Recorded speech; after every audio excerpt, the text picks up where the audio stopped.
Welcome to Big Folks and Friends. Today we got a special guest. I ain't no bullshit. I got my cousin, and more than my cousin, we got a Chicago legend in the what we gonna call it, the executive branch of the music business, or what are we doing? The Uh, streets. More so the streets than anything. Fuck the industry. no, but you brought the industry to a lot of people in Chicago lives. You know, my cousin Doe from the Go, Yes, legendary sir. the Go. Today, we got my co-host Kizzy G on this bitch. We got my brother Two Real in here. Yo, Still fresh today, man. We about to kick off the content. We got one more legend coming on too. That's in the business too. We gonna wait for him to pop on in a little while too, but we gonna get to him. But I just want to speed like my brother Two Real up on a lot of the things. Though, and I'm gonna play this little shit from him. I don't even know if Kizzy or Fresh even seen this yet, but I'm pretty sure they have. But I'm gonna play this for my audience and shit, so I want them to know who my cousin really is and the effect and like what you really means to Chicago and shit with your this documentary they did on. I'm gonna pull that shit up and go get you together and see what we got. Okay.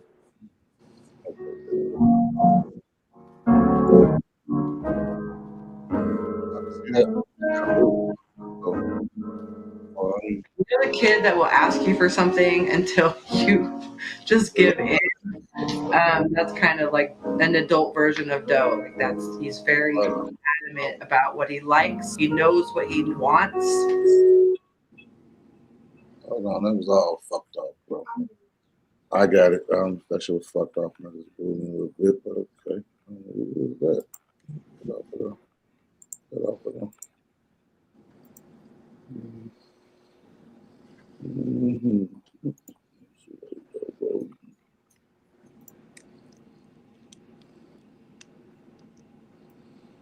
Run it back.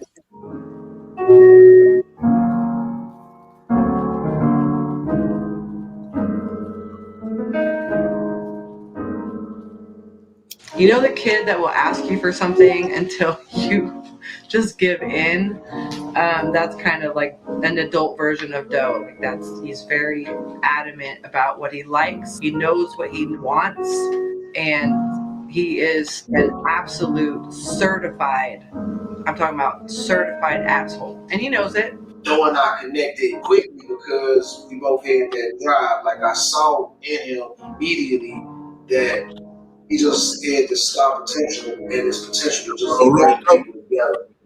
When I met Doe, he really turned me on to the game where it was like, if you really want something, you can't sleep. You can't stop what you're doing. Because when you do, somebody else is going. Nobody in the world wants it as much as you should want it.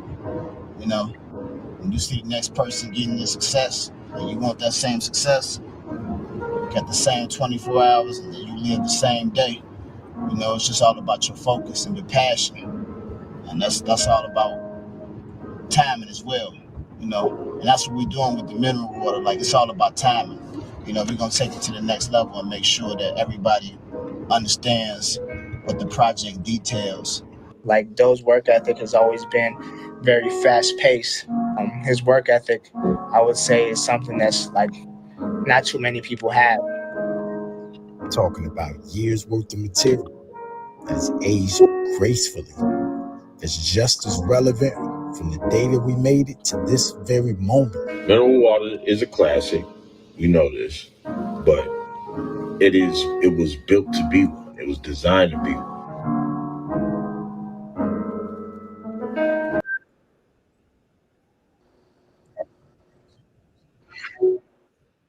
That's a little backstory. He got. What's up? So let's get into what you got going on, cuz, and what you mean us Chicago and all that. So two real quick little story, right? It's my cousin, right? All our life, we've been really trapping and getting to it and this and that. But he had a little idea. He always was in the music shit. He always was, what I'm saying, either trying to make beats or, rap. At first it was rapping, wasn't it, cuz? Yeah. At first he was like a little rapper and shit. That shit was funny and shit. But it was like, bam, he was in it though. But then when he started doing that producer shit, it kind of made him go to another level. I'll never forget, you was at the crib in Dalton and shit, and you needed your equipment, you was putting it together, and it's like, then this nigga putting this nigga in the little room So I know what it means to start from a little room, from a little keyboard, from a little this and a little that, and turn it into some like a whole career and be like, man, put motherfuckers on and get on and live a rich life and just be successful all off your own work. No really help.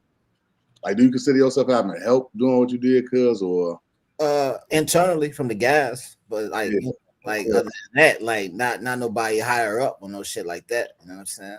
because it's like this for me, kids. It's like, where did he even learn all this shit? He just started just doing the shit and just like just You know brought something? it What's to so us. And it's just, crazy is I can remember one time I went to his crib in Dalton and I came in and I'm like, this is a whole real studio. yeah, that's before we I'm knew talking what about with the interference with the microphone, studio and with shit. everything. Like he has always been the type to create what he wanted. You get what I'm saying? Like you got a lot of people that'll say they want to do this and they want to do that, but I kind of watched Doe create the image that he wanted and like fought and grind to get what he got. You get what I'm saying? That's hard to do without nobody from up top sending you the ladder down. Exactly. Hell no. It was just times I remember him needing little shit, calling me in six for little shit like that, but it was not like, it was like he just needed always just a little something. And then they could go make some big shit happen and shit. Like, what the fuck? That's right. But yeah, when I first got out of jail and shit, it was like, man, it's like just like what to do. Cause it's all before I even ever even went to jail, we was already, you know what I'm saying? He was already into that shit, doing what he do. Shout out to my nigga Peter Lake. You remember Peter Lake, don't you, Fresh? Yeah, it's my little homie. I got a question I want to ask though. Good. When did you come up with Stack of Stars, man? I always thought that was like one of the dopest phrases ever, man. So I mean really on some just branding shit. It was in Dalton. It was like 04, 05. And I'm like, let's just start a movement, a little kickoff shit. It really was in the making, like 04, 05, 06, 07, all that. All of that was like the grind of trying to build it and all that. It took off in like 2010, 2011, 2012 was the height of it because that was the drill movement. So like, you know, we had the whole city on lock at that point. Like at that point, like the logo was on every and anything. You know what I'm saying? So it was basically a street movement that I just wanted the city to have. It was the cities. It basically was something for the crib. You know what I'm saying? I'm saying, Fresh, what you think? What level you would put Stack of Starving on? Because you know Atlanta had all their gangster grills, they had all that shit, but we did have Stack of Starving. I'm talking about everybody that any of these out of towners know anything. They definitely got a Stack of Star. Yeah, I put it on the top level. It's up there with everything else. It was, man, I felt like it should have been everything. It should have been clothes. It should have been everything. Yeah. I'm thinking about a reboot too, because somebody else was just saying it the other day. It was like, man, it did so much legendary shit. So I'm definitely open to that. You know what I'm saying? It's gonna take a village though, you know. So what about bag language? Bag language is kind of like the sister of Stack of Star, because if you listen to the words, it still got something to do with like bread and paper. Like it's something a hustler can relate to. A hustler can relate to stacking and starving, but a hustler can also relate to bag language because you know whenever, no matter who you are, if you a hustler, the talk is about the bag. It's about what's the next play, what's the play. We all trying to get the play. What's the play? All of that's bag language. It's a fact. Okay. You know, we always say proper preparation prevent poor performance. I remember sliding on you one time to come do some music, and you were showing me the portfolio for bag language. You had the whole magazine with season 1 all the way to season 4. So that was like total preparation. And I'm just wondering what's going on with it, man, because it seems like it needs to be at the top of the food chain. So what I'm doing now is I'm kind of focusing on bags. I feel like with the merchandise, you know, I took it there, but now like with it being bag language, like the focus is like duffels. Folks got one of the sling bags, and we're doing duffels, and now we're working on stuff for the women because a lot of my supporters been ladies, so we're working on like high end purses and clutches and wallets and things like that for the ladies. You know what I'm saying? Yeah, them luggages and shit dope as fuck. Yeah.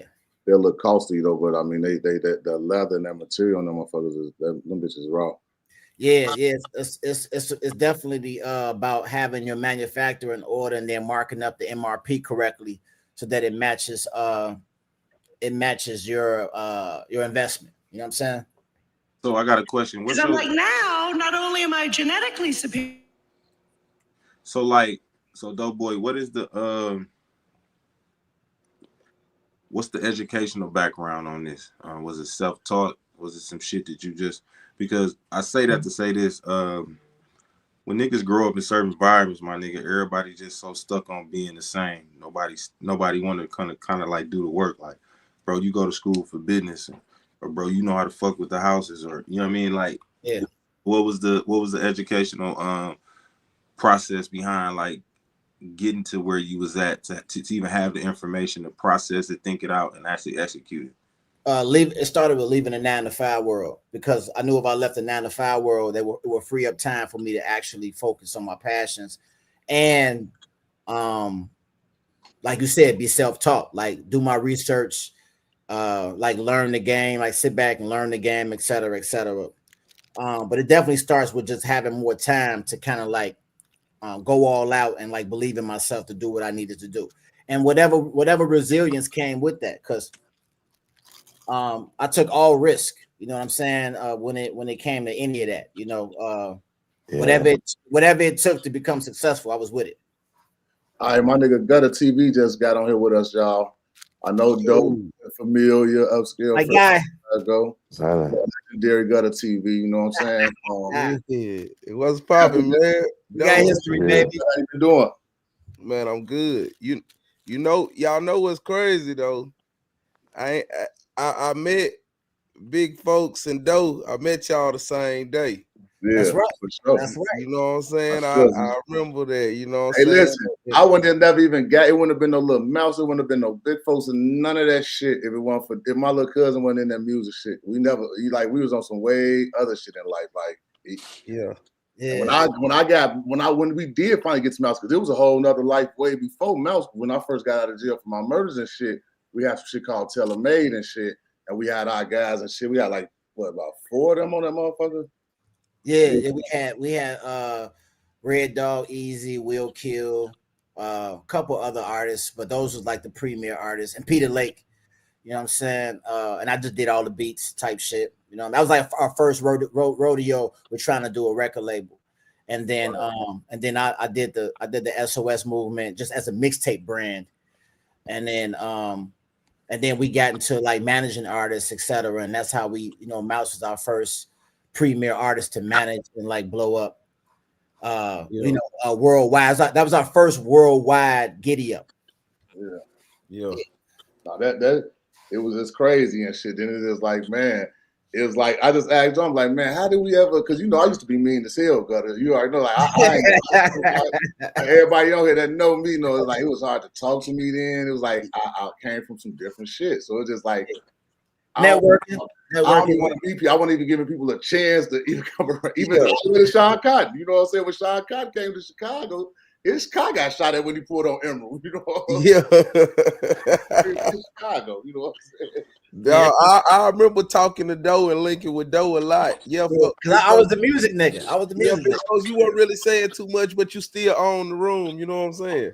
Definitely own the room. Yeah, for sure. Doe always see it's like, yeah, you got big folks and you got my BMF niggas twin and all this stuff, but like the world got to understand. Like Mouse probably never said this, but none of that shit ain't shaking unless it had everything really went through Doe. Really, it's just like we was always just the force behind it or whatever, put big plays together. But he was actually the the orchestrator of shit, like getting up with Gutta TV and putting Mouse on that. I'm looking like, who was Gutta TV? And he like, no, you need to let Gutta TV. That shit cracking, and you don't really know who. I wasn't even owning the internet too real, like overly. Like it's so hard to explain the person I was back then to now, because this is like a 1,080,000 spin, nigga. Like it ain't no comparison. Like, but it's like shit. Like it was always Doe. It was always Doe and Shotta that let me know, like, no, this was popping now. So when it came to Gutta, it was Doe. He was in Atlanta. Remember, I forgot what studio he was in. QC, we was in one of those studios they just had.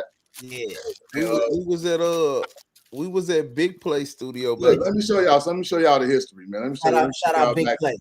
damn near 20. How long ago that shit was? 2012. 2012. That's when that shit was when we was down there with them. I'm gonna play this 2012, 2013 type shit. No, probably like 2011 though. 2011. Yeah. Got a TV strapped in camera, sucker. So this is when we first met Gutta. Let me see that. Legendary shit. Yeah. This right, the Migos. This when the Migos used to ask us to do songs with Mouse. And I didn't know who they was gonna be and shit. But the Rich the Kid, you keep the shit out of it. What? Look at Gutta. Man, what happened to him? He's still grinding. What? Yeah, he working with Gamble. Gamble working with him. Is he the producer? That's what's up, man. Oh yeah, they had a hard little song. This was hard. Okay. Yeah, this was my first guy. We was right out the back. This is how hard we was going. He was like, yeah, man. Bitch, I'm not a roster, I'm a street nigga. I make these rappers mad, do that on purpose. My niggas get them done, fuck the purpose. You niggas ain't get no money, clear my surface. That's hard though, bro. Yeah, that's crazy. What y'all be on here chopping about? So you wasn't living in Atlanta though, was you? Yeah, I was living out there. Oh, you was living in Atlanta then, huh? Yeah, I was living out there. Yup. Yeah. Oh yeah, that was hard as hell. Cause I ain't gonna lie. Back in them days, I ain't no shit. It's just whatever. Dawn told me most shit. I just shit it on like hell no, get it away. Cause I was looking. I ain't gonna lie. When I didn't know this shit. We come straight out the bill. We come straight from where we coming from. All I wanted was big plays. Like, is they talking like $1 million? Oh no, this something like this. It's just an interview or this just. And I'm just free promo. I had to let them know, like, we gotta promote the brand. We gotta promote the face. Listening to you niggas. We're not getting paid. I'm sitting here thinking about my childhood when I was like 13, 14. I remember that I used to have these CDs. I remember I stole a CD book from my nigga Mario. I ain't like that fat fuck nigga anyway. He was a hoe. I took his CD and I never forget it. I had a Delta 88. So I put the first little CD I put in, it come on like, smoking on, hey, hey, in the middle of the bar. I'm like, this shit bumping. These country ass niggas got overalls on. I'm looking like, damn, this shit nice. Then a blue CD, the Twister CD. Man, when I started listening to that shit, I'm like, all them niggas sound different. Adrenaline Rush. Yeah. Then the nigga who had the song, what was Lock Me Up, Baby, I'm on the run. I'm on the run. That what's the old nigga name? The nigga who went to jail for the robbery. What's his name? Bump J. Yeah. That nigga song made it to Grand Theft Auto. We used to be playing Grand Theft Auto. See, if the world really know the history with me and all these guys, bro. I'm like, y'all got bump. Like, shout out to my nigga Shorty 6 and it's them thoroughbreds. Yeah, definitely shout out to 6. Shout out to 6 because without 6, homie right in the county of Cook, wouldn't been none of that. Man, that shit. Listen, that's my brother. Chicago always like they had a music scene like a motherfucker way, but I think that drill shit just kind of overshadowed some of the. I ain't like that first little scene, that out west ass shit. I'm from out south, brother. Yeah, I could listen, think about it. Different eras. Anybody who fucked with that drill shit when it came, they wouldn't have liked the first scene. The first scene was more. They will have because it was different eras. Like people would be like, that was different eras of Chicago. That was the '96 era. That was '96. '96. What was this to '96? Hold on. Twister was beefing with Bones Thugs and Harmony back then because he had that song in the county of Crook. And 362. Yeah, and 362. He was going at their ass about who started that tongue twisting shit. Like he was on their ass. So on their ass, but it was like I started listening to Bone because they was on that shit with Biggie and they was just doing fly other shit. It was easy, you know. I never really understood the drill. I didn't know if they meant like just the pioneers of that shit was just the music. Cause it was like cap to us, we was locked up. So and I had 85 years for shooting a nigga 23 times. So I was feeling like we the drillers. But we listening to. So I always, when I'm on the internet talking shit and this and that, poking holes and shit like that, that's the point I'll be trying to make to motherfuckers. Like the people that y'all meet on the internet, they not really that. But I'll be still proud of them getting on the internet, going another route in life and doing their thing. And this is what it was created for, really. You know what I'm saying? For them to not have to do none of that shit. But we know the ones that's from Chicago. We know who, you know what I'm saying, who really like that, or who really in the beginning. That's why I say it really started with the motherfuckers who financed that shit. So it'll go back into like us, Dro, Lero, SB, fucking Chino, D-Thing, who else am I missing? Doughboy, the other little boy that was King Louis for sure. Big Homie Doe, that was his name, right? Yeah, Big Homie Doe. Who else was in that motherfucker going crazy? Like who's really like had the artist to really motherfucker was pushing? You know what I'm saying? So that's about right. What you name? That's about right. So that's what it was. And if you was in jail, but if you knew any of them names, then you know like that's where they all came from all them different areas and this and that. And you know what though? Like, and it's fucked up that we right here. I'm right in Milwaukee, hour and a half from y'all niggas back then. When that drill shit started, man, we ain't know shit about that drill until that one nigga that kind of like Sean Cotton was doing. He from Chicago. He was doing that same shit. About the Zach nigga. The Zach TV nigga. Oh man, shout out to Zach. That was my motherfucking brother. My boy. That was my brother. He kind of hipped us to that shit, right? And then that's when the nigga academics took over that shit. The Chirac shit and all that. And then motherfuckers start running for president. I wonder how that shit would have went if Zach was still alive with Act running that content, but Zach being able to get up on that content though. Yeah, Zach definitely he was more visible. You gotta remember Act was hiding his face. Act hit we all thought Act lived in Ohio somewhere. Act hit his face for years. Act hit his face for years. I talked to Ack about all that shit, and he was like, man, he just used to be on the computer, just hit. He like, once he started getting a response, boy, he like, oh man, he really was up. So I got share a story with y'all. Hey, this story about big folks, right? I don't know if you ever knew this, right? Hey, the first time I saw Power, right, and I heard the name Ghost, I thought of you, because you remember that's what you used to call yourself, a ghost. We was down in Atlanta. I say, man, definitely did. He was a ghost. It'd be a lot of shit. I don't even the first time I saw Power, that's who I thought of. I thought of you. I said, man, damn. You see how you live? For real though. No, that's real shit. Yeah. Like this how I feel like I survived. Well, I could talk my shit about certain shit. Of course, my murder case, that's clear cut and dry. That's in the law library. But like other shit, I talk shit about this and that because I survived it, this and that. Like, you know what I'm saying? I don't really, y'all know I don't talk about overly, you know what I'm saying? Like too deep with shit. I don't get too deep in shit because then it's gonna like this. It'll be like a barn to yarn, like unraveling everybody to my connections come from. Look, we got Kevo. You see what I'm saying? All the way from Kevo, this should go deep. Just think about how Kevo was kind of like my tentacles in Chicago go so deep. It's like I am an old man now, Fresh. Ain't that crazy? I always like the shorty around them. I was always like the little young wild nigga way before y'all knew about the drillers and the young wild niggas with the dreads.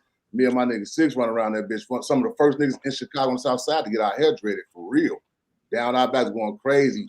Going to war. Two niggas going to war with like 500, 600 niggas by ourselves. But I don't talk about that. That would sound like I'm bragging. It'd be like, how did y'all, you know what I'm saying? I don't talk about a lot of that shit, Fresh. But now that I got this show and I bring my family on, we talk about all type of shit. Yeah, I had a couple straps on the mixing board.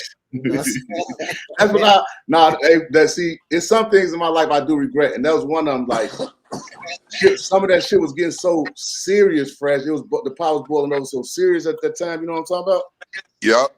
Doe had to be sitting up with big ass machine guns at the key, and that was just like so not his life. That was around the time we were starting to learn like it's time to get out of Chicago. Like motherfuckers need to. And that's what I did. I moved around. Remember this though? I was over at Doe Crib one day, and the first time I even knew anything about BMF niggas, I didn't know shit about no BMF niggas this long ago. I had the Smack DVD on. He showed me like, man, look at these niggas going crazy. Like, who's these niggas? Like, they from the A. Like, oh man, these niggas. Wow, I was here with the bus. I showed him the Smack DVD with Mitch and them on. Wow, like they loose as hell. Like, who's these niggas? Then come down the line. Long story short, when I got shot up Fresh over there, then I went to go heal up in Atlanta. And right, that's why I was in there. Shout out to Mimi, you know what I'm saying? What's up, Auntie? Love you. I met Mimi and shit through Vereen, you know what I'm saying? He knew her because some shit they had going on, you know what I'm saying? on some money shit. And then just like, bam, from there, I was on the walker. I came down here with Dope. Dope was living down here. Yep. Yeah, I come down here. I was on the walk. I couldn't even walk. I come down this bitch with Hey, 500 man, y'all. Brand new 4-level townhouses for $1,300 a month. Man, them same, I swear to God, though, them same townhouses are 3,500 down here now. 4-level shit, $1,300 a month. Yeah, that was different time. That was what 05 or 05, 06. 06, some shit like that. Yeah. Yep, 06. I remember I pulled up in front of that motherfucker in the gold van, 7 plasma TVs. On the outside. Y'all was like, what the shit I've seen in the world.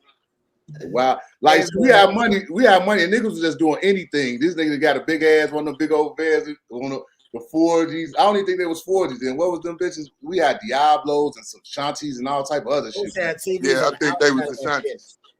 Yeah, that boy pull up down there. Country didn't where we was at with a big ass orange van. But wait, just think about this too, real. Everywhere is a windowette on a van, like a big passenger van. It was a TV, but it was facing outside, like a billboard. You know what I'm saying? Yeah. Like folks riding around banging the sounds and playing videos, loose as hell down in Atlanta. Get down to Atlanta, I swear to God, we go out with 50 Cent in them, right? This nutball ass nigga. We used to be monstrous deep, so it was just like a different time. You feel me? So it was like this nigga just getting out of jail for 30 years, however long he was in there. What's the compound? Man, what's the count? This nigga that jumped on this man's back, G. I can say this is about 50. He ain't no hoe. And he ain't, but it was with much respect. And then Fresh Justice was a wild ass nigga though. And my brother sent him down here to me, like, man, you know, he sent him down there to us. Then Atlanta for Fresh to chill and see a new life. They got a new fan. Fresh come down there, boy got like 100,000 on him. He don't know what to do. Don't introduce him to white bitches. He the first bitch they out with Amy Winehouse and big folks. I gotta stop you for a good reason. Go ahead. Look at the chat, my nigga. What it say? What it say? How many people watching? Oh yeah, we busting. How many it say? 357. 357 motherfuckers watching right now, P. We busting. Yes, sir.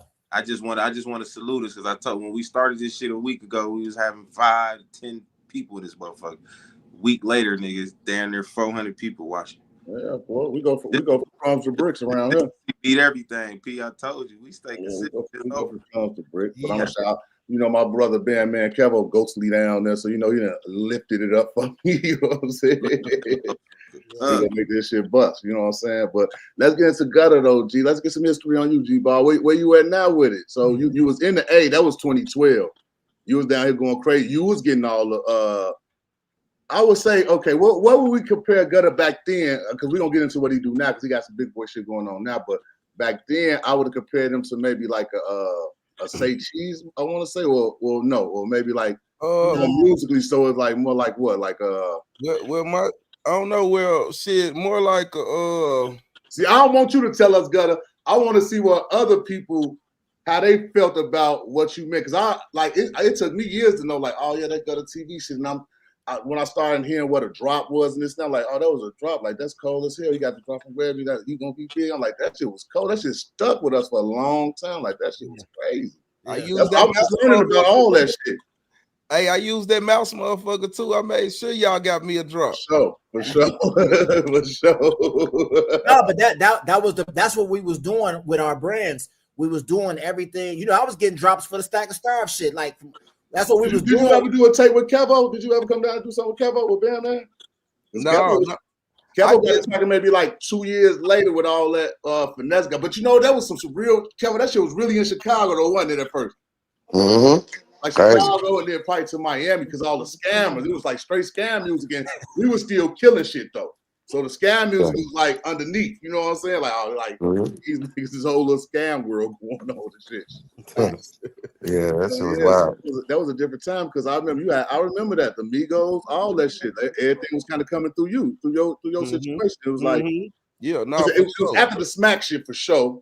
But it kind of it was like kind of filled that void a little bit. It was like at the same time with Smack, but after Smack though. Facts. You know what I'm saying? I was watching his shit too. You know what I'm saying? So let me see.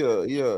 I'm watching his shit, and I was watching like Raw Report, and then it was Raw Report. They came to Chicago. That shit was crazy. Yeah. Bro, really the only nigga gave a nigga the game. You feel me? Everybody else kind of was on some you know, get it how you live, nigga. You know what I No, mean? it was Wild Wild West right there in the net through that Yeah. Hey, man! Shout out to Ben, man, on daddy duties, man. I respect Oh you. yeah, my little niece stay with him. I Stay love with him. you, man. I love Hey, that. little mama. Listen, You Hey. trying to touch the screen? Hey, I fought my kids, so I like Hey, can I hear? kids. Hey, can Listen, I hear? hey, oh, baby.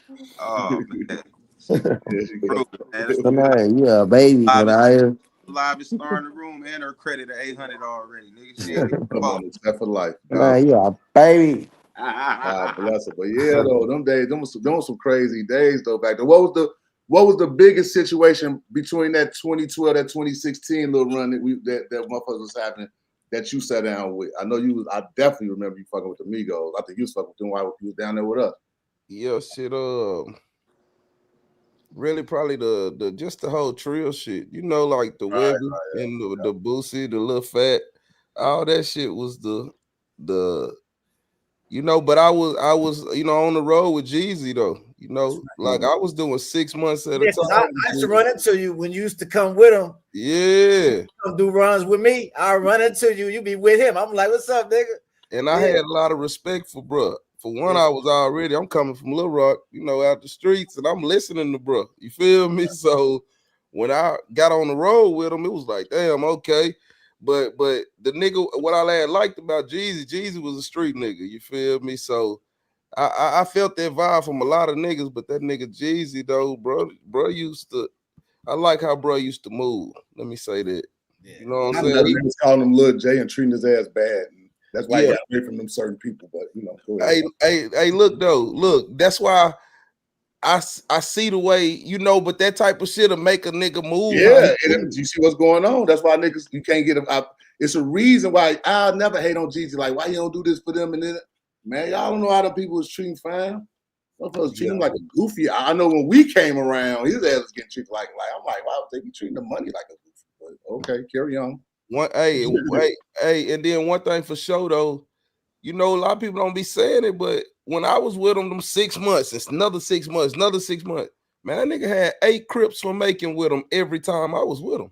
Yep. So I don't know what niggas be talking about. He had King and Scrap and all these niggas from the hood and making like them, you know what I mean? He kept the homies with him. So, you know, I mean, like I'm cool with Carbon 15 and niggas right now, and they got different views on that shit. They'll be telling me right now, like, man, fuck that nigga Gutta. You know what I'm saying? Yeah, motherfuckers got their own little personal love.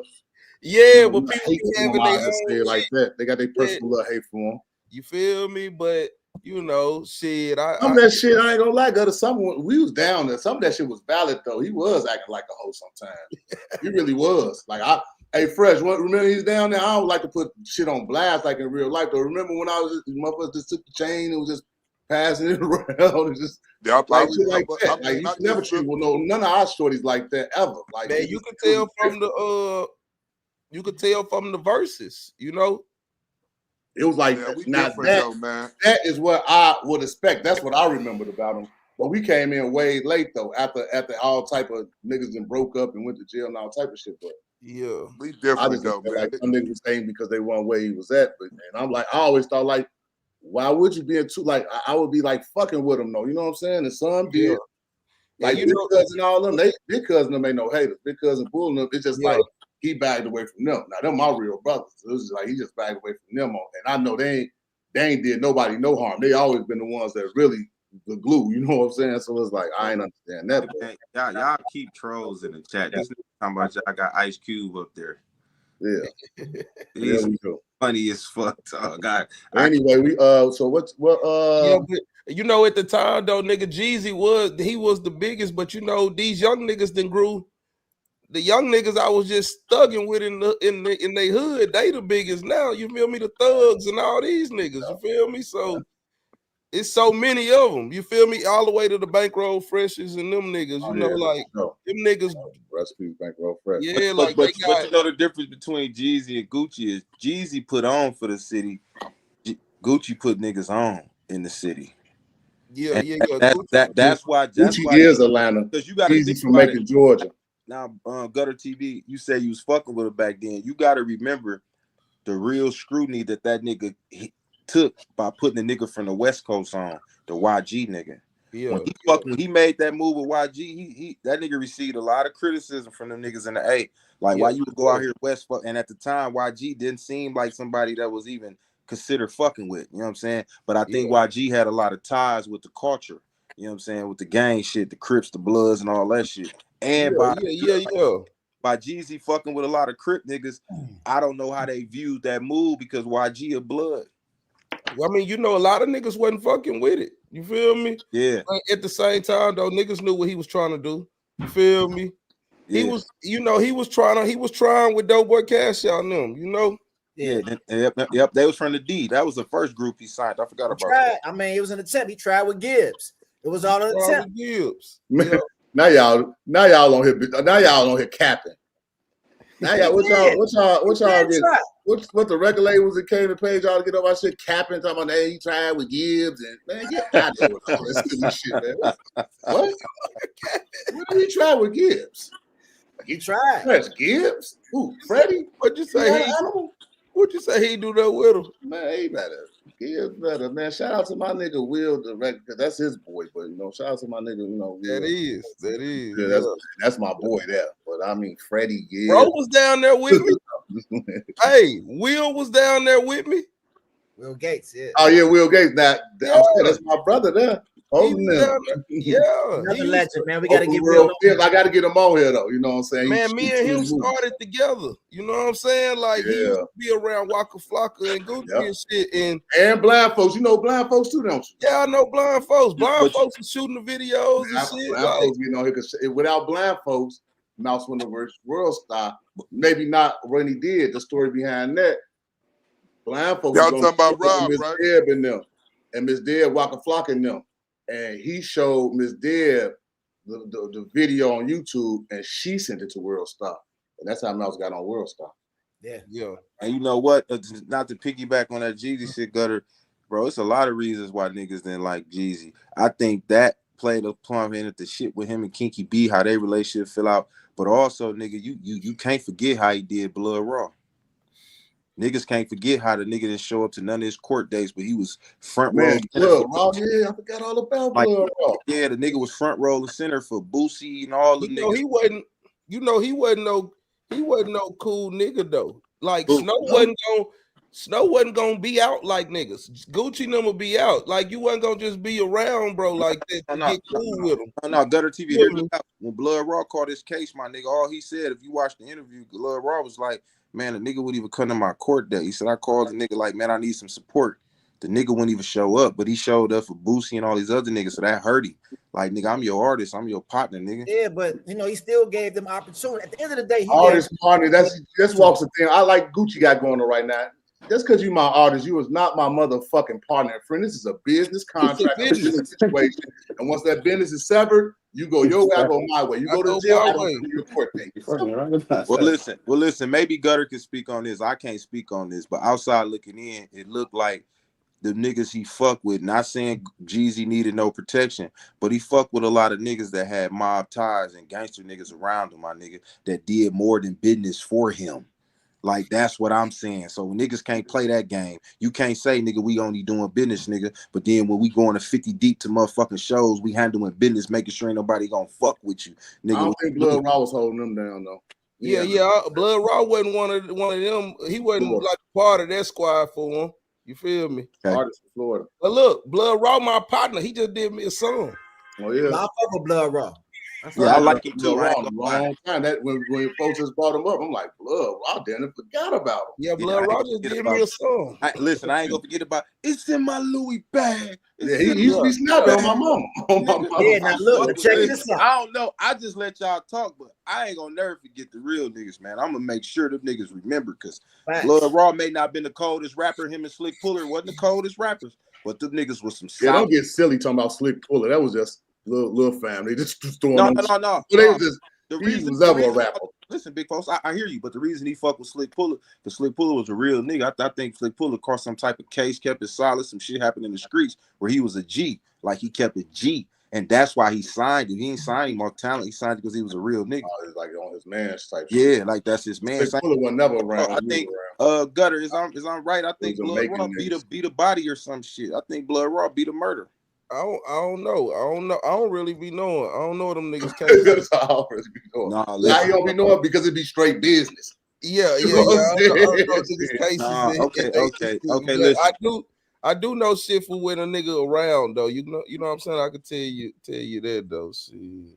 I know one thing, man. We all came a long way because we came down to Atlanta and before this era, we had all the Rolls Royces and Maseratis and all the cars. We came down there and we just didn't see it the way they see it with their crews. Because I remember one day we popped out and the way Alex and them was running their shit. You know, Alex a big club owner. I don't know what he doing now. Like Alex, Rich's Hill. Alex was running Atlanta, Rich as hell. Yeah, I was like, probably doing this motherfucking thing, but the way they was treating niggas, rappers, everything, we just wasn't going for it, man. We beat everybody ass. It was a BET award. Took it in the club, beat everybody ass in the club. I mean, I can remember Slim Thug, Chameleon, everybody just reaching out to shake our hand, hoping they ain't get stole on. Man, Jim Jones was the funniest though. Motherfucker then got knocked out in his lap, and it was just a funny situation. True stories. Some GD shit. True stories.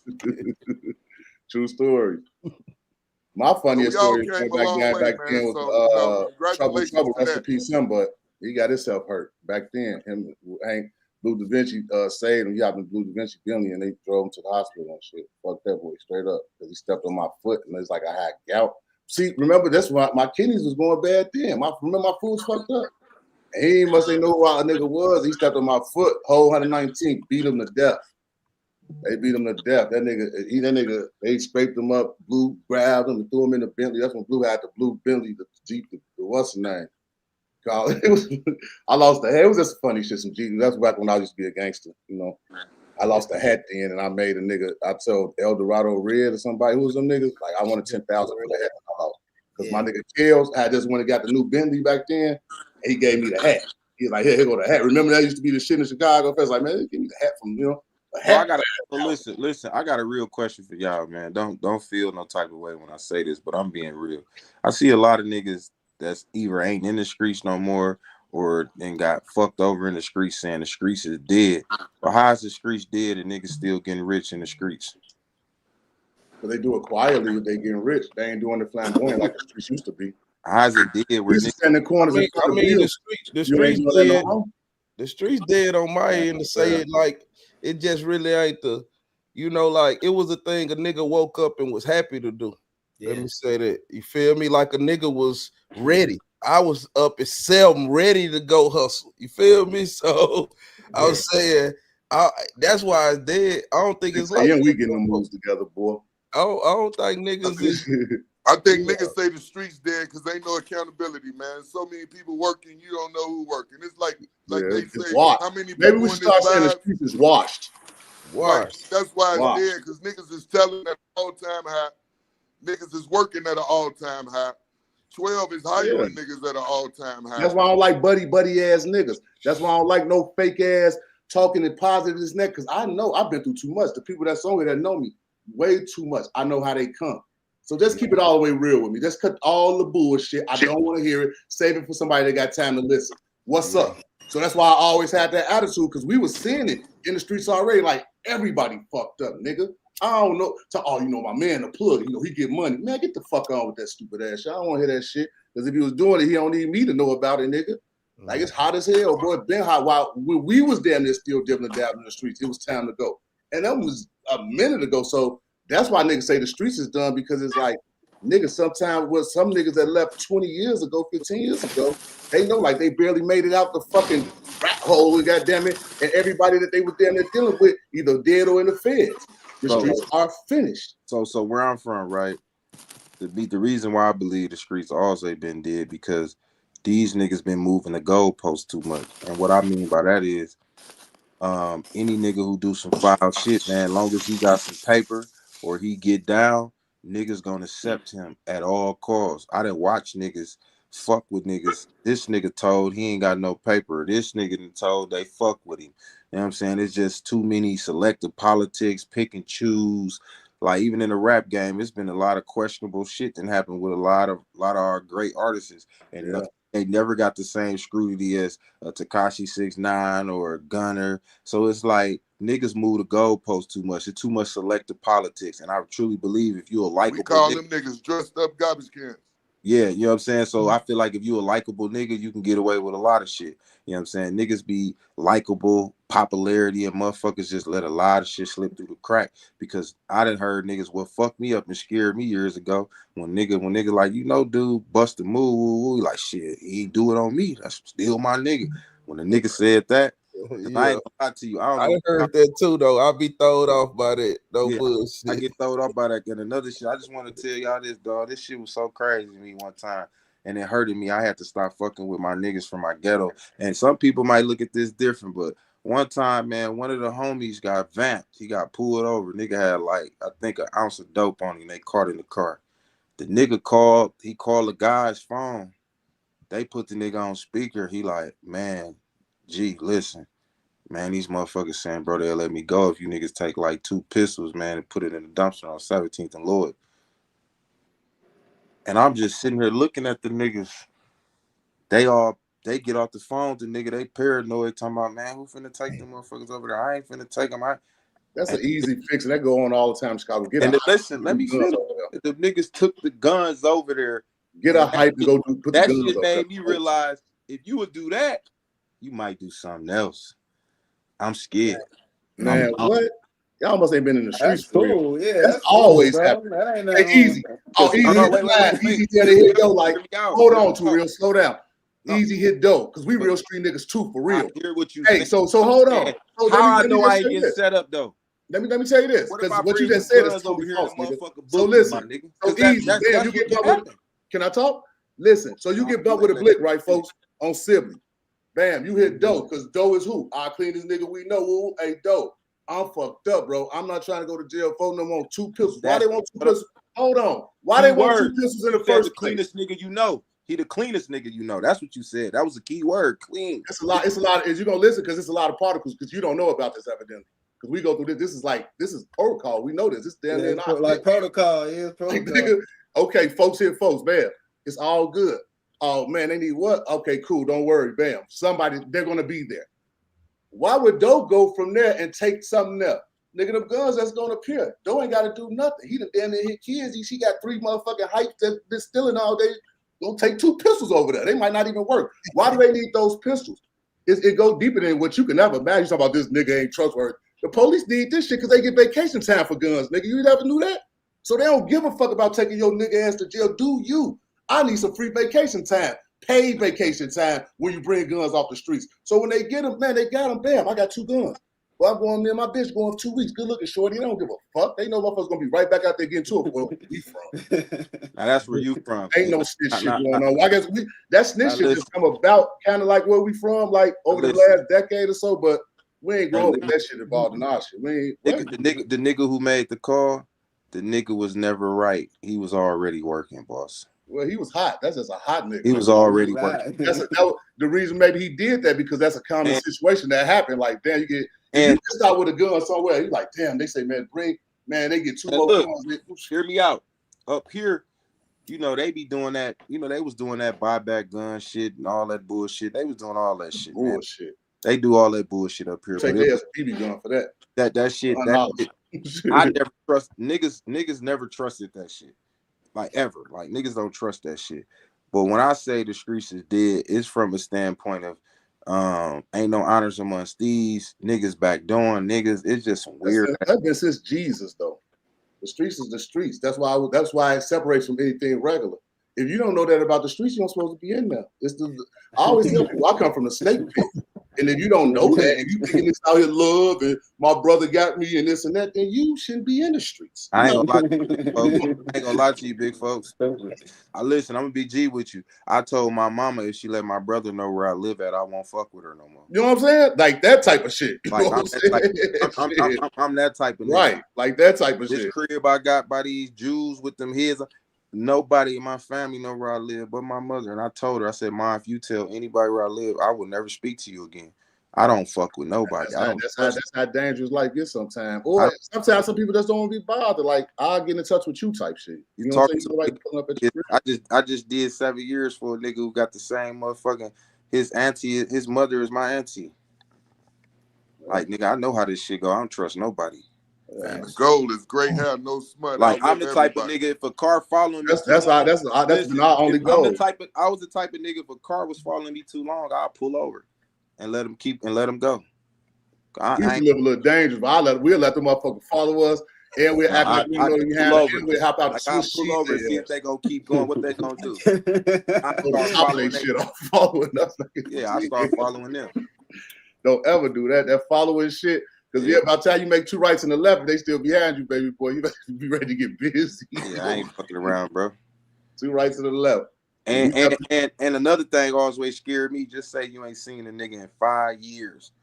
It's a nigga you used to fuck with. You know him and shit. And the first thing he say when he see, what up, big folks, my nigga? Hey, bro, you know I got that work, nigga, for the low, nigga. Fuck with me. Yo, first conversation about drugs, my nigga, and I ain't seen you in years. I don't even trust you, nigga. Get your bitch ass. They'll come at a goofy like that. Like, I'll be scared when they come from that long for 5 years ago, and they be like, hey, folks, man, you remember, man, when we was... That is right there and there. If you ever use the word, do you remember to me? I look at you already kind of strange. I just went through that shit. Especially about no fucking crime, nigga. Yeah, I don't trust you. It'll never get to no drug talk. Hey, big folks, don't give me another video. Do you remember ass niggas? I'm a fucking. Yeah, no, there you go. That's real shit. That shit triggered me. That's real shit, nigga. It just triggered me. Nigga, like, that's real. That's why they but say sometimes no niggas smart, big folks, they'll start off with the hoes. Like, bro, you remember the 2 hoes we used to fuck with? Nigga, I don't remember shit. Like, nigga, remember we had the trash spot over there on 33rd? Nigga was out there dumping. It's just the fact that using the word remember, it ties you into like, yeah, I remember. You ever go to court and they're like, well, you do remember this, right? And then they play the tape. Yeah, I remember. And yeah, I but that's why they say no new friends, because the nigga introduced you to a rat. That's what I believe in. Damn, there's no friends. It's like you got to be like a family member. I got to be able to reach out to give you a hug and give me a hug. Like other than that, it's just like we just associates or some shit. You know how that go. Because how you feel about the retired rats you don't know about? The who? Retired rats. The niggas that was telling 10 and 8 years ago. They just don't rat no more. But they've been rats all up until 8 years ago. They got their funding to do their businesses and shit. Ain't no bullshit. In Milwaukee, listen, in Wisconsin, the average informer get paid $70,000 a year. Yeah, that shit been like that up there. That's why I always been scared. Yeah, Madison, but Chicago nigga to go to Madison or Racine, Wisconsin, they damn near gonna give you triple time.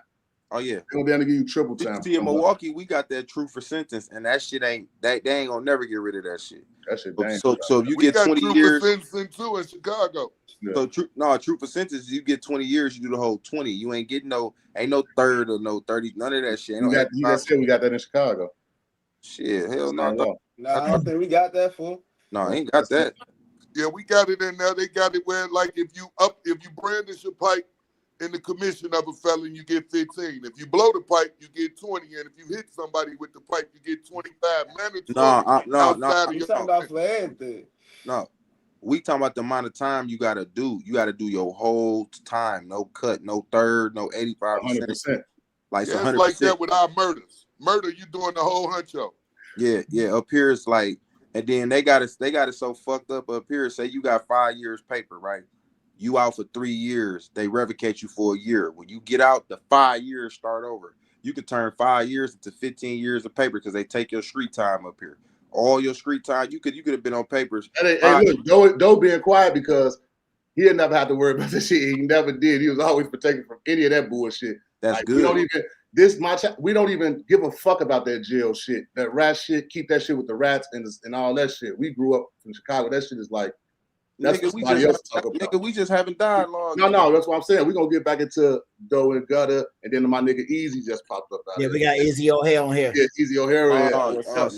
Sis left, Easy O'Hare. What's happening, boss? What's up, man? Folks, when like I was saying though, like he folks go crazy, but we gonna get into his life. But like when I first got around Easy, when I came home from my murders, and of course met him through Doe. This is like Doe and them little brothers. Like Doe had him and his big homie. They running around like just too clean niggas like Dipset at the time. Like they get into the bags and all that shit. That was way back in the early 2000s. They was already running it up, going crazy, Cali trips and all type of shit. They as shorties was doing that shit, so they was established. But they was rapping and shit, going crazy and shit. So motherfuckers put this little, like I say, the little independent label together because Doe just, got a motherfucker trying to get into other shit. And I got a question for Doe. Easy was nuts with that shit. Hey, Doe. I notice every time I get up with you, right, I might be like, man, Doe, I got a project, I got something to come out, man. I need you to turn me up. Well, big folks got it's cracking right now. And I want to know, what would you do to turn him all the way up? Really just all about the consistency of what's needed to build the Big Folks and Friends show. And what that's going to take is obviously we're in the content world. You know what I mean? So it's all about the content first and foremost. And then it's about taking the brand to another level, doing whatever we need to do that. You know what I'm saying? You got to have different skill sets for different things. You know what I mean? Yeah. I feel like just different subject matters, staying consistent and goddamn it, just leveling it up, like making the show. I really want my own show, like a real show, like when my first come. You know what I'm saying? Like I had at first before I left AZ. Like I want to get back to that level, but for right now, I just want to build on the internet. Yeah. I'm familiar with some of the friends of the big folk shit. You know what I'm saying? Because most of these motherfuckers gonna be coming back for regularly type shit. You know what I'm saying? Facts. Listen, I'm glad you took this Clubhouse concept and brought it to StreamYard, nigga. I mean, that ain't what I did. I just brought myself to the StreamYard. Clubhouse, I ain't the inventor this. They've been having this like on the internet and shit. Like my nigga Anton Daniels, I watch him. He already had that format, so I kind of look like, damn, I watch him every day. Like I was telling you, like you get on StreamYard, you can have more people on there. You can kind of the content goes straight to the YouTube. No. The reason I'm saying that because this is your type of, me and you. It's like, me, I'm a one-on-one person. You a group person. You know what I'm saying? And that's what make us straight. I like one-on-one too, though. Too real. Most of these people on this motherfucking stage, I don't have real one-on-ones about their lives. Fuck this internet shit, G. No, I'm saying real life street. I'm one-on-one nigga. Hey, bro, what's up with you, my nigga? What's going on, man? What you mean? I ain't feeling you right now, nigga. What the fuck? Yeah, sometimes niggas don't feel me, but I'm just telling you about me. You tell me. Hey, nigga, ain't no nigga in the world put me in no one dimension. You can't tell me, oh, well, I'm a this type of nigga, he that type of nigga. No, I'm not, nigga. I could talk to a one-on-one. Hold on, my nigga. Goddamn it. I myself, I can goddamn have 100 niggas. Hey, I had 100 niggas. Gutter, Easy, and Fresh. Doughboy, no. Nigga, don't be fronting in front of company making these niggas think this shit nigga. I'm fronting in front of company, nigga. Nigga, I ain't trying to hear that shit. I ain't going. I'm little bro, but I ain't going. Nigga, I don't give a fuck how many of your niggas around here. I'm telling you what you tell me. You tell me what I'm good at. Do I combat you, nigga? I say, oh, no, nigga. See, that's what I'm saying. That's why I won't let you confuse my audience because I'm actually good at one-on-ones and I'm actually good at. And you're not good at one-on-ones. I said, I'm going to tell you this. We can ask Bandman Kevin, am I good at one-on-ones? Because me, ain't nobody never between our business, never in life. I'm not doubting you ain't good at one-on-one. That's a one-on-one. That's a whole one-on-one. It ain't never been another hand and there ain't never been nobody. That's a one-on-one. He right there. You can ask him how good I am with the one-on-one. Now why would you put him in that shit, gang? I'm just saying, I one-on-one.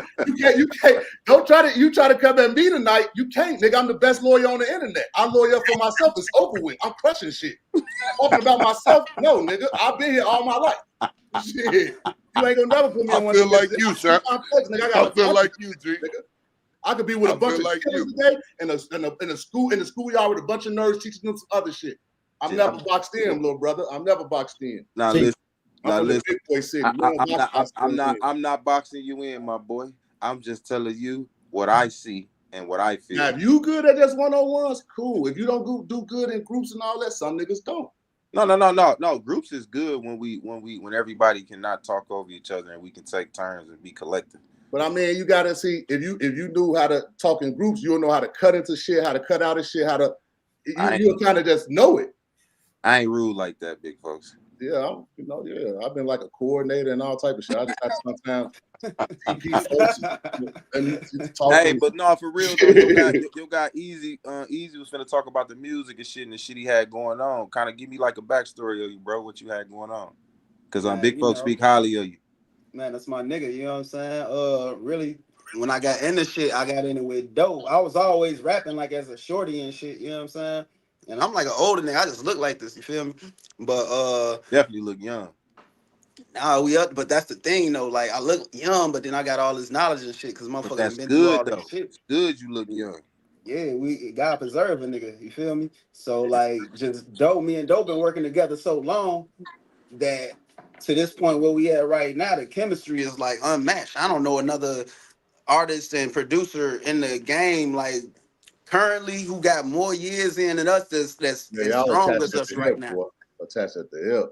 You know what I'm saying? So like now we got Cabin Pressure out. That's the project we got out right now. And like the response, like anybody who hear it gonna be like, damn, you made some classic shit. And this ain't just me talking like it's no rapper ass, because I don't even be on that shit. I'm just saying really what the people be telling me about this shit. You folks, you got the video? You cue the video up? Well, you got Easy got a new video, don't he? Bam, let me see.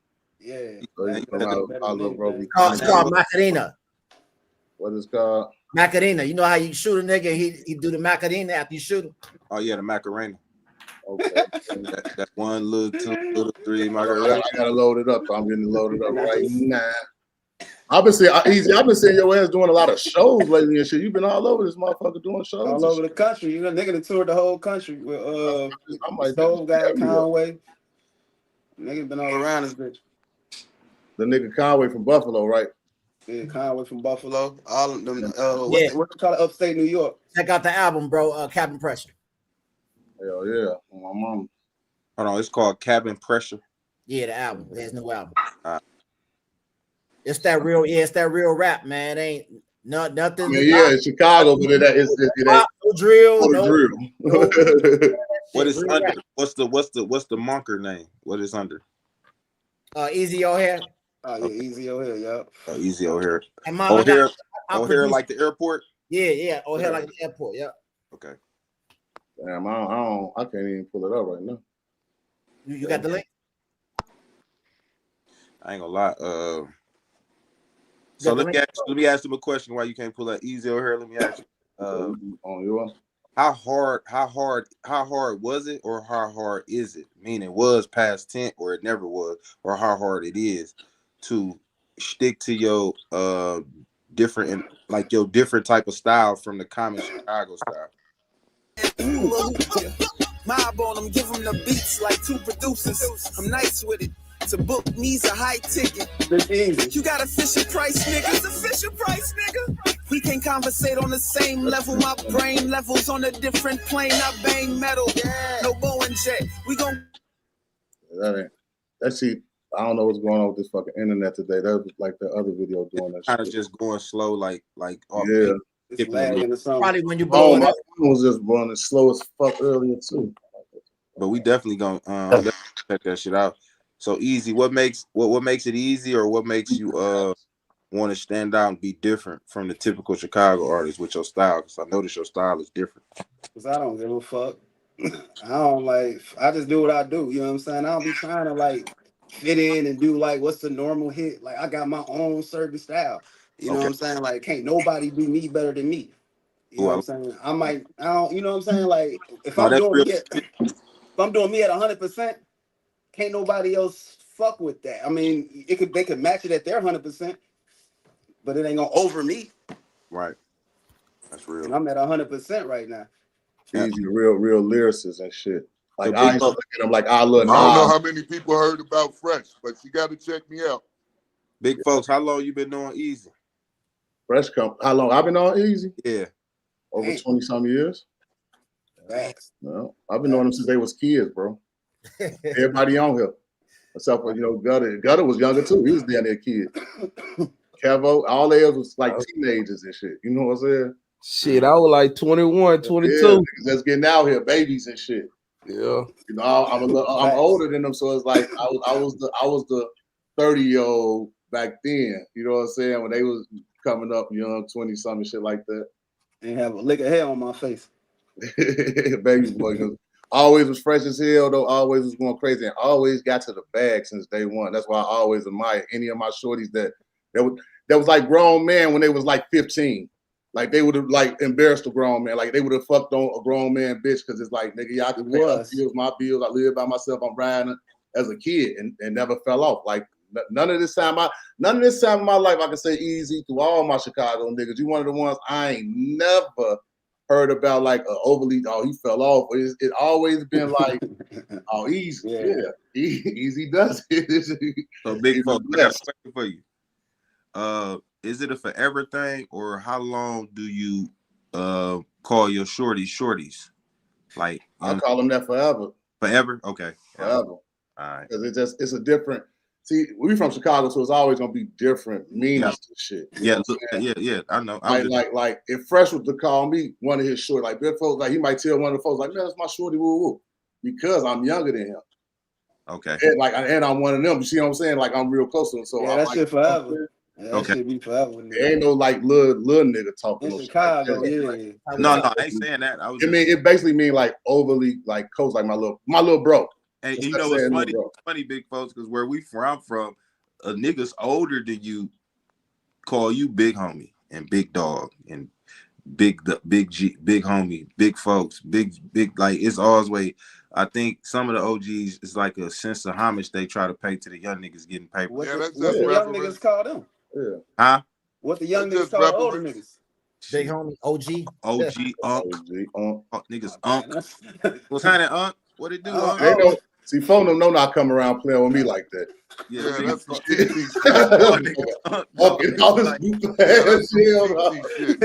Hey, call me my name if that's the case. I don't want to get that all yet, but I'm getting there though.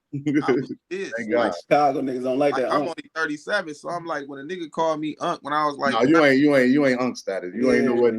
Call me Unc at 30. I'm like, yeah. But you know what? You real. That's probably because that's off the knowledge. Yep. A motherfucker think older just because how motherfucker come off the knowledge and shit. But other than that, it's like, man, hell no. Hell no, nigga, I ain't no motherfucker. You know what, nigga like me, I guess I can take the title of being Unc and this and that, whatever. But it's just like I got some big homies. You feel me, Fresh? Yeah. But look at the kids now. But they older shit. Look at the kids now. The kids call everybody bro. They call mama bro. Yeah, they call everybody bro. Everybody is bro. Our kids call a motherfucker bro. And the females call you bro now. I be like, bitch, I call you bro. I be like, don't call me bro, bitch. That shit disrespectful. Like I'm trying to fuck. Like I be ignoring motherfuckers with that bro shit. Like, I don't like that, bro. But it is what it is because times change and trends. You know, we lived through the 80s, the 90s, the early 2000s, and now. So every one of them decades, it was a different language and everything changed. You know what I'm saying? So it's just like this is what's going on now. So look, older like it. I think at a certain age, it's like that's they thing. Like how old you know what? Like what is that y'all doing and listening? You know? I'm gonna definitely check Easy out. The nigga Fresh said he got some music out. Gutter, what you got going on? Shit, just No, I'm saying some shit a nigga could check out, tap into. I got a radio station you got going on. I got a movie. Check out my movie. Get Back. Get Back on Tubi. No, I got a movie on Tubi too. It's called Finessing and Robbing. Check that out. But check out Get Back. It's on YouTube. That motherfucker. I'm gonna put it on Tubi and everything, but it's on YouTube right now, bro. Y'all got like some motherfucking Instagrams or something? What motherfuckers go to? My shit Gutter TV. So Gutter, when I typed in Gutter TV, Chicago, some other shit popped up. So is Gutter spelled with the A or the ER?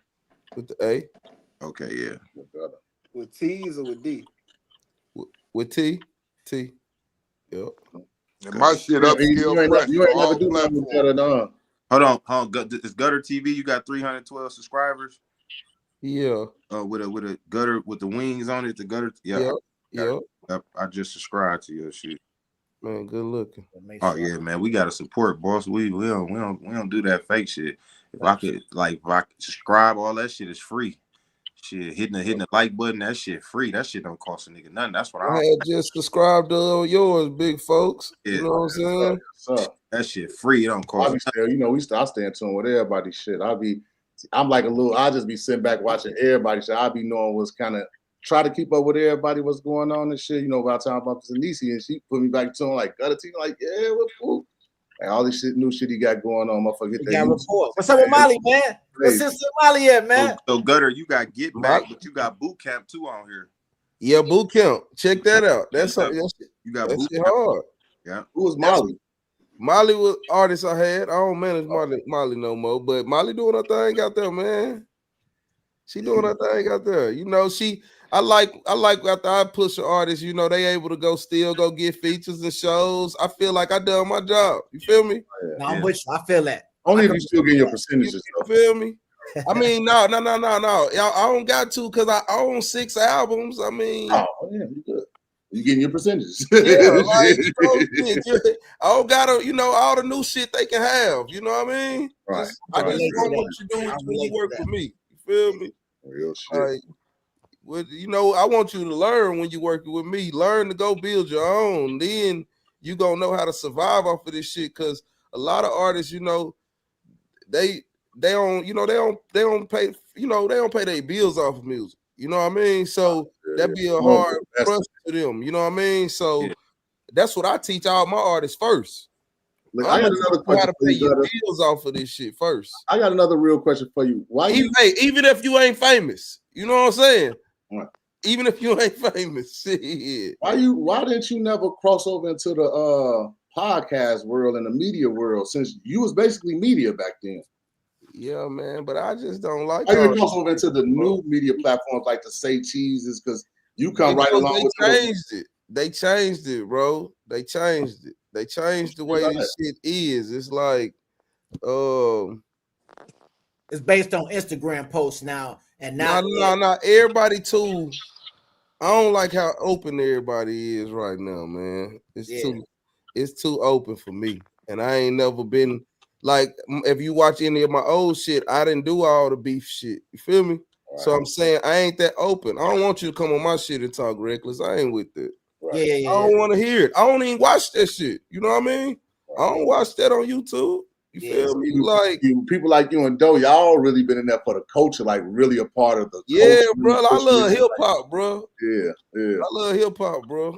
You know what I mean? So that's it. I ain't in it for that. Why they don't make a more of a hip hop platform? Like I can see somebody like you and Doe sitting down doing a big platform about hip hop and showing artists how to go to step 1 and step B. And all it's I'm with that.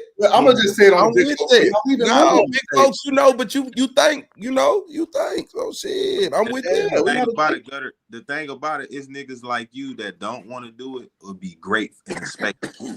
Because you know why? Because you got your principles and your morals intact. Like you understand who you is and what you ain't gonna subscribe to. And a lot of niggas gonna subscribe to whatever they feel to get the bag. So if you got that type of shit, that's gonna reek through the camera. Niggas gonna hear it in your conversation. They're gonna hear it with how you move and how you choose to create your dialogue. So I think it's a great idea too. Whenever you ready though. Hey, look, right? I got 2 acronyms for hip hop. The first one is a higher infinite power healing our people, and the second one is a higher infinite power hurting our people. Shit, right now we've been hurting our people. Ain't been no healing. Shit, R&B. That's why I came up with the Bible. Niggas ain't singing about love no more. Bro wrote every verse of the Bible out into a rap and this and that. So he got the whole Bible. All 66 books. Talking about Fresh? Yeah. All 66 books. These are the type of niggas I grew up around. They got the knowledge of self and all this and that. We was taught that as children. So that's why we could come out and do what we want to as men now. It can go any type of way because at the end of the day, it's only going to go our way. You know what I'm saying? Like any book of the Bible, I can sing you the song. Any book in the Bible. That's not even a skill. That's God in them all. You know what I'm saying? You know one of my Fresh, one of my favorite scriptures is 1 Corinthians. So a man has love, he don't have anything. It just talk about how no matter what you do, you got to do it with love. You got to have love. And I love that scripture. Because I feel like it's like that in Corinthians. A lot of people don't put love in nothing they do no more. You know what I'm saying? Yeah, it is the testament of love. You know what I'm saying? So that's what I fuck with. And it's crazy you say that because I keep that motherfucker right here. Right here. Yeah. And niggas stay reading, keep books. Basic instructions before leaving Earth. Keep books on me. Art signs, you know what I mean? I be reading like a motherfucker. So anytime you talking about some books, you're well versed. Talking to a nigga that, man, I be sitting audio, going to sleep, listening to audio. Man, I be having all. Man, I like reading. I ain't no nigga that just wait to go to jail. Picture that, like, right? So you well versed, and then you got to understand, like in the culture we in now, you might be like that well versed, right? Hold For on. arguing with a nigga that just closed the coloring book. Hey, I just had to move my seat real quick. Hold on. I had to move That's my true though. That's the internet. That's the internet for you though. I had to move my seat real quick. Oh, You know yeah. what I mean? Talk to me, One of my B. favorites. Hold on, man. Hey, I don't want to get up and go over here to the bookshelf. Let me move my seat, man. Go ahead. Hold on, None of y'all want to see me. My shit in storage. Hold on, man. I pull my books out. Hey, Yeah, you You like just pulled out the my 48 seat. laws of power. I can tell you all them by heart. Yeah, all them power. I fuck with you. Yeah, I like that. That I nigga ain't gonna keep going, though. Hey, you like, nah, nigga, you can't be the only nigga talking about you got some. I love it. I write novels too, man. I got 14 novels, man. I'm on Amazon under Douglas McKinney. I got books. Yeah, I like that. Like super shit. Man, the work don't I gotta stop. get Mimi on here support our books and shit though. Mm-hmm. Yeah, because we read books and we also in them. People write about me and I'm in their books about and they lives and they shit. So we gotta definitely we're gonna have book night on this motherfucker one night. Whoever come on here and read some shit. Hold on, my two favorite right next to me while we talking about them. I ain't gonna lie. Right now, I'm reading The Richest Man in Babylon. That's right there, bam. Oh, that's a good book. It's great. That's a good read. That's a good read. Right what you say you reading right now? Richest Man in Babylon. Yeah, that's a good book. That's the 10% book. Oh yeah, that one's good. 10% every time you make, you'll be rich. Right now, I'm gonna put it in the cart. I'm telling you, this the one. Listen, I just got done before that. Rich Dad, Poor Dad. That's a good one. That's Robert Kiyosaki. That's necessary right there. Yes. Yeah, that's Robert Kiyosaki. He got it. Yep. Think and Grow Rich by Napoleon Hill. That's definitely a good one. I ain't over here bullshitting. That bullshit. Oh, that's a good one, boss. And I'd have read 1,000 books, man. I am a book now.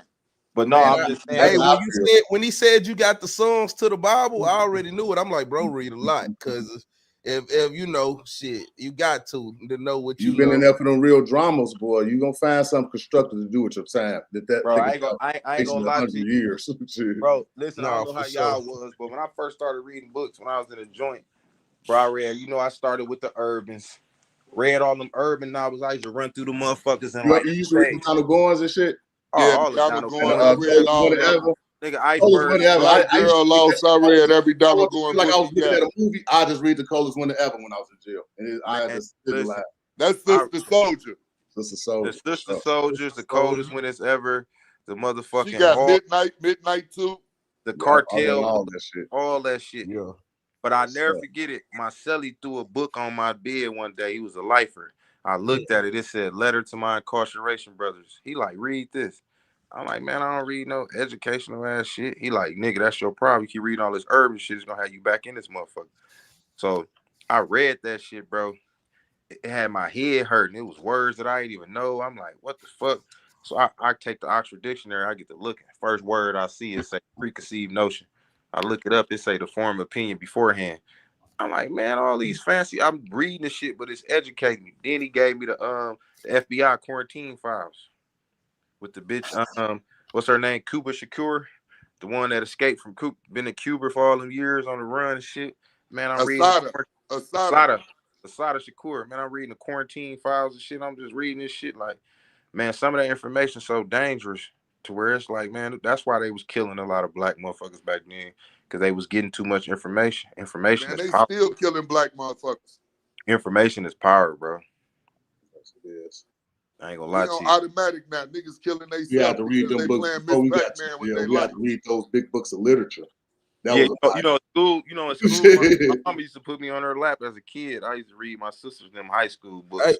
Hey, I got a question, man. I got a question for you, though, too. Yeah, man. Man.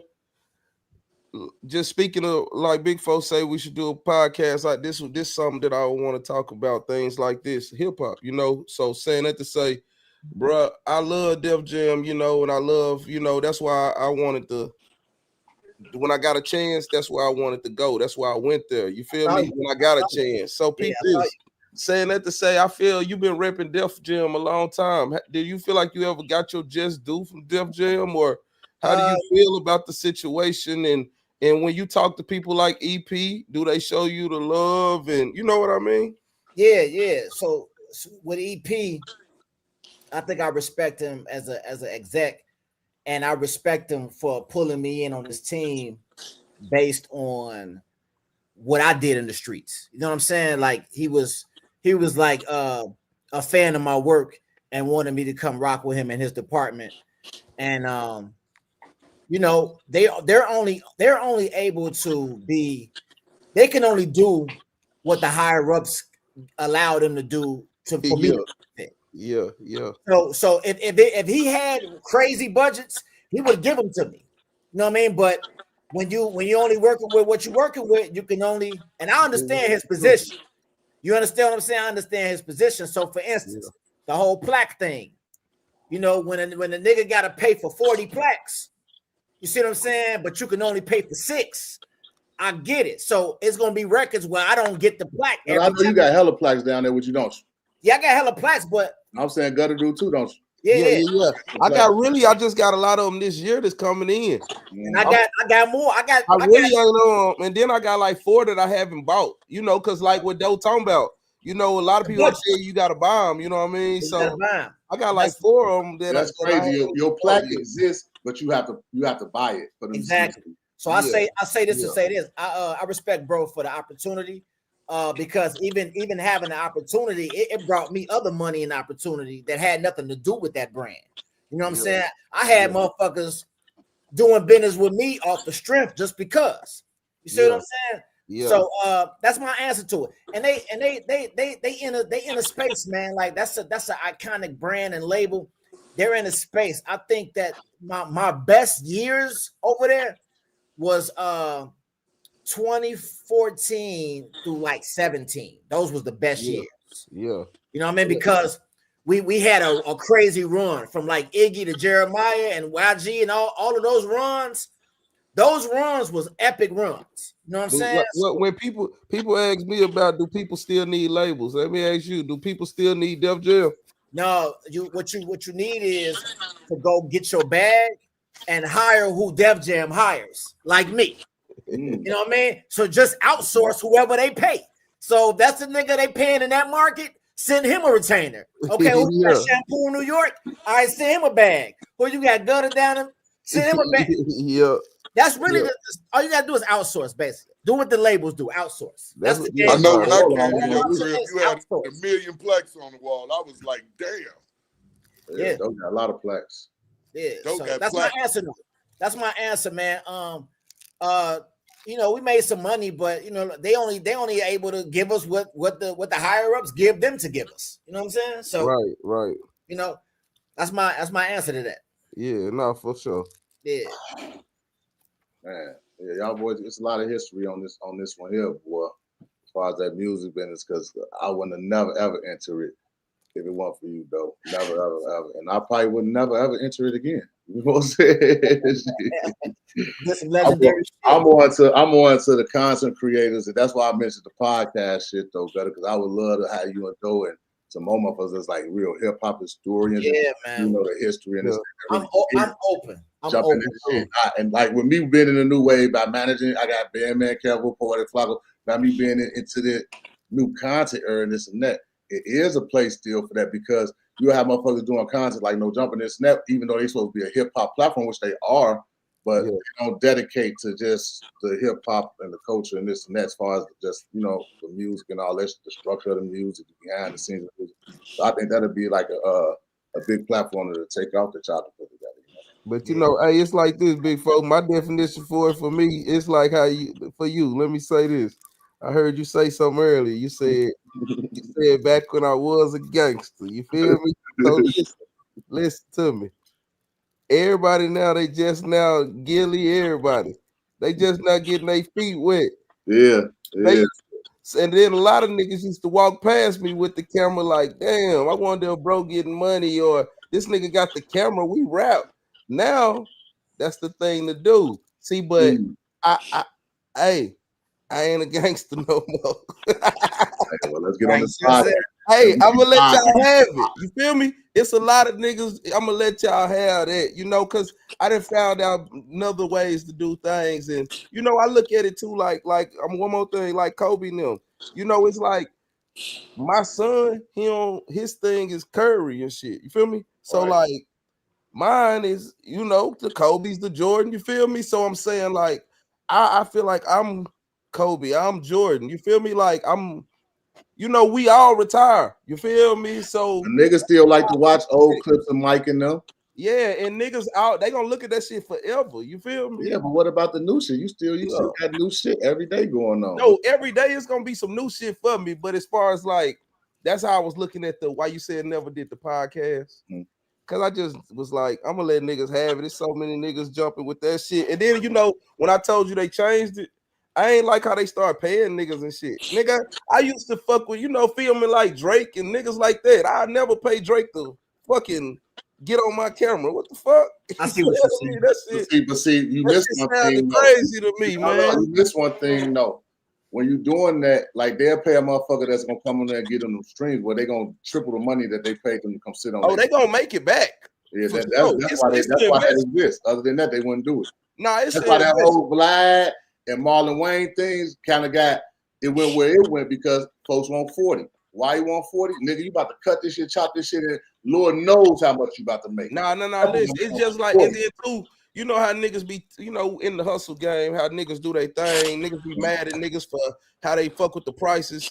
It's the same. It's like, I don't know who the first started to offer that. You know what I mean? That was crazy to me. Like, I mean, who offered that? You know what I mean? It was in a sense, like you say, it's a lot of motherfucker pie everybody doing, but just think how many rappers it is. It's always been a swimming pool full of motherfuckers. It's been an ocean of rappers in that, but they ain't never stopped nobody from doing it. It's about what you bring individually to some shit. You know what I'm saying? Yeah. It'll make motherfuckers tune in and give motherfuckers education if you had time you want to do that. But if you don't, then But I mean, it'll just be like it's not enough. Like Too Real was saying before you hopped off, it's just not enough motherfuckers that really even care enough about like a Joe Buttons and all them. I see y'all like more on that level of the content. Yeah. Like, me too. Like on some like serious but still content and real story. You know what I'm saying? Like. And giving like real hip hop historian type answers, but from our era type shit. Y'all not from fucking New York and all this and shit like that. Those eras of music down south, Midwest, and this and that. Like, where's our Joe Budden podcast? I have to do it like that. No, for sure. And to go what you said, it's like watching a nigga take the training wheels off his bike. It's a new era. Some niggas been took the training wheels off. Now you watching niggas take the training wheels off, and you know how you feel about your kid when they come off the training wheels. You're supposed to feel good about it, but now niggas see niggas taking the training wheels off like, oh hell no. But when you got a following, and you kind of like this, is what I say, like we all like characters within this like our own industry. It's the major industry and this and that, but then there's other industries that make the industry and shit like that. That's major players and chessboard movers, you know what I'm saying? That move pieces and shit to make the shit what it is. It's a lot of people, and I know my cousin for sure one. So it's like I got some of the top people in this new shit right now. So I know for a fact if they brought certain content to the internet, this and that is gonna win. Why? Because it don't exist. This little voice little gaps that need to be filling and shit like that. And then bam, there we go. You know what I'm saying? I know he'd be perfect to fill it. Because why? Because he really care. Like, we go back together. They really care. You know what I'm saying? I never cared. It was just like opportunity. Like, damn, though, we can get a rapper. We can do that. Man, put that shit together. It's like, then they're going to the store. Like, put the work together. How much we gonna make it? We put that in. Like, I never really gave a fuck about that shit, bro. It was always my cousin that made me care. Like, nah, we got to do this. We got, you know what I'm saying? Yeah, do that. Like, that even made me care. Other than that, first, I'm out running around that bitch, living how I was living, But that's great. I think it's you serious. Y'all just turned me up. I'm gonna take it serious now because I always been motivation. That's why I try to say niggas. I can talk in a group, a therapy group, or fucking in a Muslim or to the priest or whatever. I'm kind of covered and I'm blessed by God, so I kind of acquire that skill. You know what I'm saying? It's the content era we're in. We're in the content era right now. Like I'll be trying to bring, not to say niggas old and this and that, but the niggas that's in this shit, they got the experience. This is what I hate about y'all. Let me get on some big folks shit. This is what I hate about Doe from the Go and Gutta TV Fresh and YouTube. Y'all will sit back and watch the show because you're watching. You're watching the internet. You're watching the shows. You know who's saying. You know it, and you sitting there having a podcast in your own brain or whoever's sitting next to you. Just gonna bring it to the internet. That's the mistake. I received that, cuzzo. They ain't gonna do it. Why? Because in their mind they feel like that's not what I got in it for. That's not. Yeah. Nigga, you got in this shit to go the long haul, and this is where it's at now. You're still alive. You're not retired from anything. That's true. Yeah. That's the knowledge, wisdom, understanding is supposed to. Y'all supposed to be the OGs of this hip hop shit. Y'all supposed to be like, oh, that shit trash, and this is why. Boom, boom, boom. Oh, this shit should go there because this is why. Y'all supposed to be helping curve the culture, but you say go talk about it. I said back then they probably shitting on niggas. Like, oh man, look how silly they talking. Oh man, that ain't the way to do it. And oh man, you don't know what the fuck you talking about. Instead of hopping in front line and taking lead. See, I'm trying to tell niggas I'm a leader. Nobody never gonna tell me what position I play, what I want to do, because even though it tell you, I don't know what I wake up and want to do in the morning, I'm gonna do it though. Yeah. You know what I'm saying? But it's like when it comes to this content world, why leave money on the table? The people that walk past and was like, what the cameraman doing and this and that? Well, hell nah, shit. The media is the most. People I found out like the media is the most important thing in everything because that's how you market and brand yourself. That's what I say. It's the best shit in the world now. So you can't shit on a nigga with the camera that's trying to put you on. You talking about don't take no picture of me and this and that, man. Y'all, like, yeah, that's all things that I learned along the way too, though. You know, like now media powerful. So it go like this, Fresh. You a rapper, right? You my homie, right? But I got a big media platform, right? So at any given time, I take my audience and make them listen to your Bible raps out of nowhere and subscribe. And now you might not catch all my people, but you might catch a certain percentage of them. Now you know what I'm saying? Why? Because you're homie in media. Other than that, it's gonna cost you hella bread to market and promote. You gotta send this nigga some money to put them on your page, that page. You only gonna post your weak ass posts and shit gonna be gone tomorrow. And like, you know what I'm saying? Right. So it's like, you know, I'm just telling y'all on the screen. Y'all got a nigga that's really in this shit. My hand all the way in the pussy on this. So it's like, man, like? Let's create some more shows. Shit, it's a million. That's only right. Only right. Let's talk about this shit. And I'm rocking with it. You go to your grave with shit. Certain shit, of course, you can't maybe talk about this and that, but some of your experiences may help people not go through what they go through. Because I know in my academic interview about my murders and all this and that shit, like I had hella people reaching out to me, hella shorties, hella little niggas like, man, I need to hear that. Like, man, motherfucker just gotta. You know what I'm saying? Like little inspiration and shit. I don't give a fuck if it's one motherfucker. It's like try to reach back to motherfuckers that want to know some shit. It's some little gutter running around, it's some little dough running around this bitch.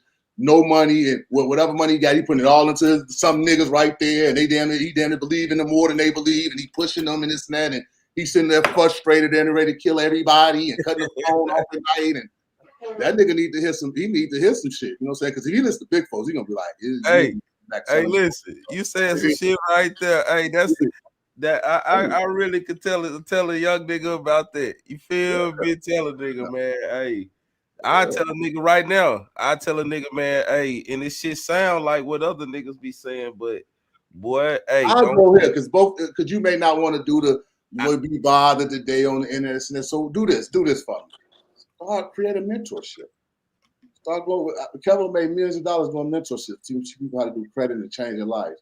Do mentorships, do music, take them from A to B, how to do this section over here, boom, boom, boom, and take them. Shit. Take a group of boys or women and boys and teach them what you know and let them, since you don't want to use it no more, Gutta, give it to them, teach it to them, and let them flourish. Then let them be the ones that's talking the realness and to pour it into them. Because y'all just one thing about it, you can't leave knowledge on the table, bro. You gotta leave it behind. You ain't taking it with you. You know what I'm saying? I can't wait to tell they low ass, you out here blowing them motherfucking pipes, you out here shooting everything moving. They gonna lock your little stupid ass up. You gonna be in the cell with a nigga that ain't had no mail or business in 12 years. And he gonna beat the dog shit out you and eat all your commissary. No bullshit. That could be reality. Because nowadays, a lot of them little niggas that's out doing all this shit, these switches out, they so little. And if they go to jail, I'll be looking like, man, I remember when I was in jail. That bitch smoking roach spray and shit. Like, man. Shorty them in that bitch smoking roach spray, beating on the wall all day, trying to imitate Dirk. Pound roach spray. I heard the K2 problem horrible in that now. It ain't K2 no more. It's roach spray. Oh, man, come on. Yeah, they spray the paper with roach spray. Let's create some mentorship so we can get these guys in another pad before they get to smoke roach spray. I love it, bro. Love it. Yeah, I'm just, but I appreciate y'all for coming on this bitch. We've been on this bitch for quite a while, man. Y'all two legends, and my nigga Fresh definitely a legend from Killer Ward in Chicago, crazy nutball. Then he lost his life to goddamn it trying to be a fool out there, and so did I. But we still here, so we're blessed by God. I want to send a shout out to my little broskies, man. They doing good.